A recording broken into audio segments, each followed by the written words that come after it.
So, the whitewashing of history, more racist rhetoric, coming right up.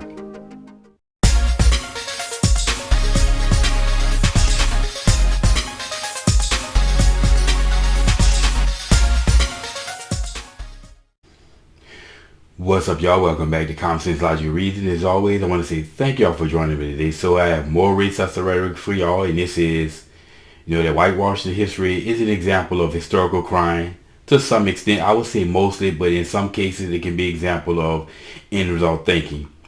But whitewashing of history is a concept that white people, inflecting their dominance on the world, always take historical figures that were non-white and make them white.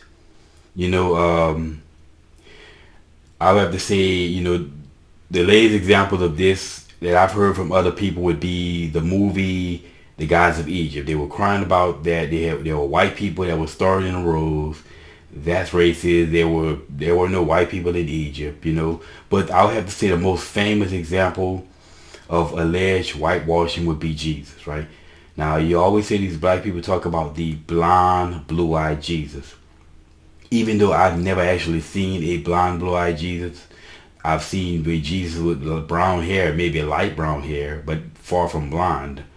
And blue eyes, never seen a blue-eyed Jesus. I've seen brown-eyed Jesus. So this concept of this whole thing of the blonde, blue-eyed Jesus, I've never seen it, but black people still cry about it. Now, what's ridiculous about this is Jesus didn't come down here to haggle about his race. He came here for one reason and one reason only. There was only one reason he came into human form, and that was to be salvation. Now, what does his skin shade have to do with salvation? Nothing. So it's a moot point. It's a pointless argument. It doesn't matter. You can take the blonde, blue-eyed Jesus down and hell, replace it with me. Put me as a depiction of Jesus, right? Glasses and all. And salvation is still salvation. So this idea that there was no blonde, blue-eyed Jesus is a stupid argument and it's pointless. Not getting black people anywhere.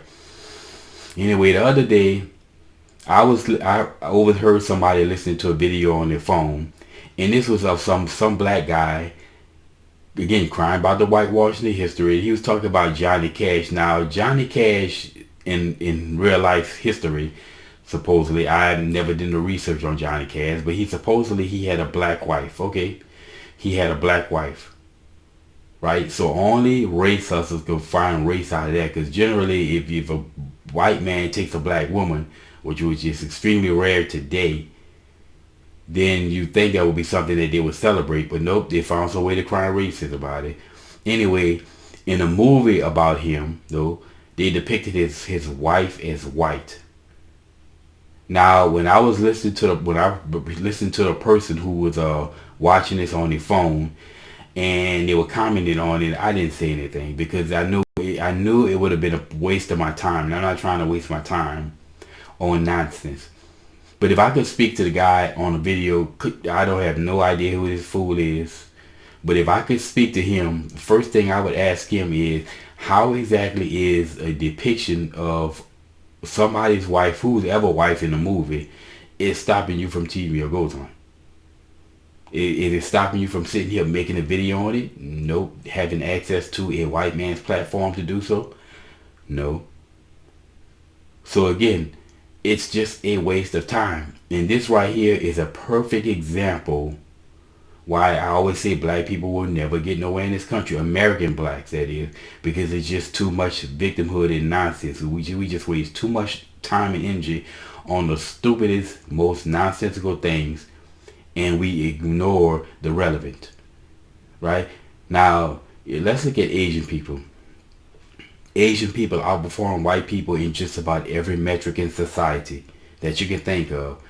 Now, do you hear Asian people crying about racism all the time? Well, if you did, then I can say there will be some benefit to crying about race. But you don't hear Asian people crying about racism, yet they're still flourishing in America. So therefore, crying about racism is just a pointless venture. It doesn't make any sense. It's just going to hold you back. But then again, this is what the race hustlers do. They always got to They make their money by hyping and hustling race and pushing race to black people to keep black people, as I say, they got to keep administering the drug.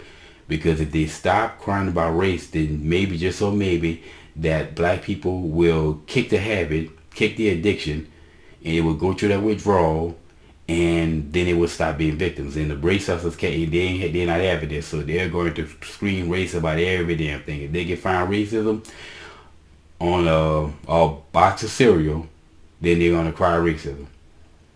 Anyway, y'all, so if you ever hear a black person cry about the whitewashing of history, well, now you know, and knowing it's half the battle.